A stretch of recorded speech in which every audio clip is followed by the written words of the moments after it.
Weet jy hoe jou offergawes in God se koninkryk belê word? Terwyl die 10de bestem is vir die ondersteuning van die salarisse en administratiewe behoeftes van goedgekeurde predikante, kapelane, evangeliste en sendelinge, maak offergawes alles moontlik wat die sending nodig het, plaaslik, streeksgewys en wêreldwyd. Dit begin by jou plaaslike gemeente, waarvan die daaglikse bedryf en instandhouding heeltemal van offergawes afhanklik is. Van daar af strek die impak baie verder en ondersteun dit ook streeks en internasionale sendingsinisiatiewe.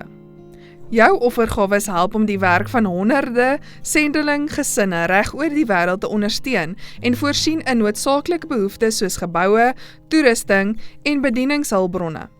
Wanneer offergawes volgens die gekombineerde offergawesplan verdeel word, word 20% van die totale offergawe aan die Wêreldsendingfonds toegewy.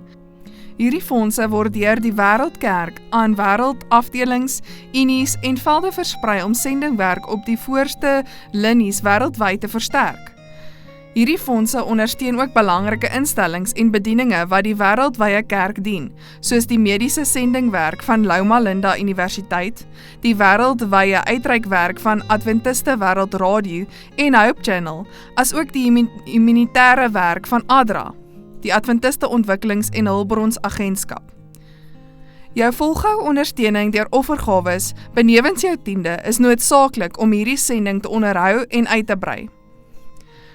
Terwyl jy jou 10des en belofte offergawes teruggee, bid dat jou gawes sal help om God se werk te bevorder in die 3 gebiede wat Christus uitgelig het: plaaslik, streeksgewys en wêreldwyd. Laat ons onsself laaste stel en God eerste.